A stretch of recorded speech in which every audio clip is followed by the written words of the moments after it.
Assalamualaikum warahmatullahi wabarakatuh. Saya Yulianti Sriwahyuni. Saya ingin memberikan presentasi dengan judul analisis laporan keuangan internasional. Analisis laporan keuangan tujuannya untuk mengkonservasi data dari laporan keuangan. Hal-hal yang menimbulkan pentingnya analisis laporan keuangan internasional diantaranya ada bisnis mengalami pergerakan menuju privatisasi perusahaan publik, liberalisasi perdagangan, investasi, kebijakan mata uang. Perkembangan teknologi seperti pengumpulan informasi, proses informasi, dan komunikasi memungkinkan untuk membuat informasi keuangan dan non-keuangan tersedia di seluruh dunia secara online. Ketersediaan dan komunikasi penting untuk efisiensi pasar global. Alasan-alasan untuk analisis laporan keuangan internasional: adanya ketersediaan return yang tinggi pada investasi di negara lain, diversifikasi resiko, positioning untuk alasan kompetitif, peningkatan investasi pada mata uang asing, tidak adanya batasan kepemilikan modal di suatu perusahaan, analisis industri dan pesaing, keputusan-keputusan yang terlibat dalam transaksi bisnis. Ketersediaan return yang tinggi pada investasi di negara lain, investor seringkali tertarik dengan return yang tinggi yang dapat mereka peroleh di beberapa negara berkembang, misalnya di Asia dan Amerika Latin, biasanya berupa investasi pada surat-surat berharga perusahaan bisnis dan pemerintah. Return yang tinggi seringkali tidak diperoleh pada investasi di negara maju. Diversifikasi risiko. Investor menginvestasikan dananya tidak dalam satu jenis perusahaan tetapi ke beberapa jenis. Hal tersebut dilakukan untuk menurunkan risiko yang disebabkan oleh fluktuasi return. Positioning untuk alasan kompetitif. Banyak perusahaan melakukan investasi langsung ke negara yang berbeda dengan tujuan mendapatkan posisi pada pasar tertentu. Negara-negara berkembang yang padat penduduk menjadi target konsumen produk-produk dari perusahaan-perusahaan di negara maju. Investasi langsung ke negara berkembang adalah untuk mendapatkan bahan baku dan tenaga kerja yang lebih murah. Strategi penerapan teknologi sehingga kos produksi lebih murah dan kualitas yang bagus akan mampu berkompetisi dengan produk perusahaan lain yang sejenis. Tidak adanya batasan kepemilikan modal di suatu perusahaan. Dahulu beberapa negara memberikan batasan kepemilikan modal suatu perusahaan asing terhadap perusahaan nasional. Sekarang batasan-batasan ini mulai dihapuskan sehingga perusahaan asing bisa memiliki 100% saham dan mengawasi operasi perusahaan sesuai dengan keinginan. Analisis industri dan pesaing. Perusahaan yang ikut serta dalam perdagangan global dan investasi perlu untuk menganalisis laporan keuangan dari pesaing mereka dan perusahaan yang terbaik dalam industri. Hal tersebut dilakukan untuk mengetahui tren terbaru dan memperoleh pengetahuan dengan kekuatan dan kelemahan pesaing. Banyak keputusan seperti harga barang dan jasa sangat dipengaruhi oleh rencana, strategi, kapasitas inovasi, dan pengembangan yang dilakukan pesaing. Keputusan-keputusan yang terlibat dalam transaksi bisnis, informasi keuangan sangat diperlukan untuk membuat banyak keputusan dalam menjalankan bisnis. Misalnya, sebelum memberikan kredit, kreditur harus tahu informasi keuangan debitur untuk memastikan dananya bisa dikembalikan. Laporan keuangan juga sangat membantu dalam negosiasi harga antara penjual dan pembeli. Kerangka dasar analisis usaha, analisis strategi usaha, analisis akuntansi, analisis keuangan atau analisis rasio dan analisis arus kas, analisis prospektif atau peramalan dan penilaian. Analisis strategi usaha internasional. merupakan langkah pertama dalam analisis laporan keuangan, memberikan pemahaman kualitatif atas perusahaan dan para pesaingnya terkait dengan lingkungan ekonominya. Ketersediaan informasi khusus mengenai perusahaan sangat rendah di negara berkembang. Rekomendasi untuk melakukan analisis akuntansi. Tujuan untuk menganalisis sejauh mana hasil yang dilaporkan perusahaan mencerminkan realitas ekonomi. Proses dalam melakukan evaluasi kualitas akuntansi suatu perusahaan.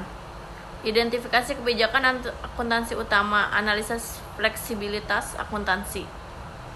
Evaluasi strategi akuntansi, evaluasi kualitas pengungkapan, identifikasi potensi terjadinya masalah, membuat penyesuaian atas distorsi akuntansi. Analisis keuangan internasional. Tujuan analisis keuangan untuk mengevaluasi kinerja perusahaan pada masa kini dan masa lalu, dan untuk menilai apakah kinerjanya dapat dipertahankan. Alat yang digunakan dalam analisis keuangan adalah analisis rasio dan analisis arus kas. Analisis rasio mencakup perbandingan rasio antara suatu perusahaan dengan perusahaan lain dalam industri yang sama. Perbandingan rasio suatu perusahaan antar waktu atau dengan periode fiskal yang lain, atau perbandingan rasio terhadap beberapa acuan yang baku. Analisis rasio dapat mengevaluasi efektivitas kebijakan operasi, investasi, dan pendanaan. Analisis arus kas berfokus pada laporan arus kas yang memberikan informasi mengenai arus kas masuk dan keluar perusahaan yang diklasifikasikan menjadi aktivitas operasi, investasi dan pendanaan, serta pengungkapan mengenai aktivitas investasi dan pendanaan non-kas secara periodik. Analisis arus kas untuk menjawab pertanyaan mengenai kinerja dan manajemen perusahaan. Keterbatasan umum analisis rasio keuangan. Rasio keuangan didasarkan pada historic cost di sebagian besar negara. Pengguna laporan keuangan mungkin membuat kesalahan asumsi bahwa cost merefleksikan current cost. Sejumlah rekening yang timbul dari estimasi, misalnya depresiasi dan amortisasi rasio keuangan yang dibuat, akan memiliki kelemahan dalam aktivitasnya untuk pembandingan antar perusahaan. Perusahaan yang berbeda menggunakan alternatif berbeda yang diperolehkan oleh standar akuntansi. Banyak informasi penting tidak dimasukkan dalam laporan keuangan. Yang keempat, analisis prospektif internasional mencakup tahap peramalan dan penilaian. Peramalan membuat ramalan mengenai prospek perusahaan secara eksplisit berdasarkan strategi usaha, catatan akuntansi, dan analisis keuangan. Penilaian, analisis mengubah ramalan kuantitatif menjadi suatu estimasi nilai perusahaan. Rasio yang digunakan misalnya price to earning atau P atau E dan price to book atau P atau B. Masalah yang muncul pada ketersediaan informasi keuangan. Akses informasi, timeline of information, hambatan bahasa dan terminologi. Perbedaan mata uang, perbedaan jenis dan format laporan keuangan. Mekanisme untuk mengatasi perbedaan prinsip akuntansi antar negara. Beberapa pendekatan dapat dilakukan, yaitu dengan beberapa analisis menyajikan ulang ukuran akuntansi asing menurut sekelompok prinsip yang diakui secara internasional atau sesuai dengan dasar lain yang lebih umum. Beberapa yang lain mengembangkan pemahaman yang lengkap atas praktik akuntansi di sekelompok negara tertentu dan membatasi analisis mereka terhadap perusahaan-perusahaan yang berlokasi di negara-negara tersebut. Kesulitan dan kelemahan dalam analisis laporan keuangan internasional. Akses informasi. Informasi mengenai ribuan perusahaan dari seluruh dunia telah tersedia secara luas dalam beberapa tahun terakhir. Sumber informasi dalam jumlah yang tak terhitung banyaknya muncul melalui World Wide Web atau WWW.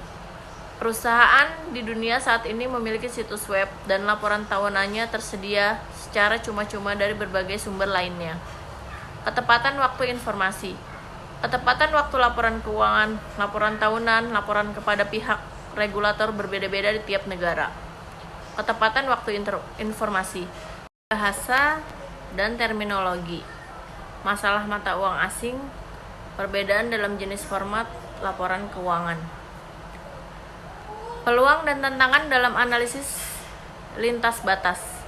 Analisis keuangan lintas batas mencakup berbagai wilayah yurisdiksi. Sejumlah negara memiliki perbedaan yang sangat besar dalam praktik akuntansi, kualitas pengungkapan sistem hukum dan undang-undang, sifat dan ruang lingkup resiko usaha, dan cara untuk menjalankan usaha. Analisis dan penilaian keuangan internasional ditandai dengan banyak kontradiksi. Di satu sisi, begitu cepatnya proses harmonisasi standar akuntansi telah mengarah pada semakin meningkatnya daya banding informasi keuangan di seluruh dunia. Terlepas dari kontradiksi yang masih terus berlanjut, hambatan untuk analisis dan penilaian keuangan internasional semakin menurun dan pandangan pada analisis secara umum masih positif. Globalisasi pasar modal, kemajuan dalam teknologi informasi dan kompetisi antar pemerintah nasional, bursa efek dan perusahaan untuk menarik investor, dan kegiatan perdagangan yang meningkat masih terus berlanjut. Isu lebih lanjut. Keempat tahap analisis usaha dipengaruhi oleh faktor-faktor berikut ini. Akses informasi, ketepatan waktu informasi, hambatan bahasa dan terminologi, masalah mata uang asing, dan perbedaan dalam jenis dan format laporan keuangan. Berikut presentasi dari saya, Yulianti Sriwahyuni. Kurang lebihnya mohon maaf. Wassalamualaikum warahmatullahi wabarakatuh.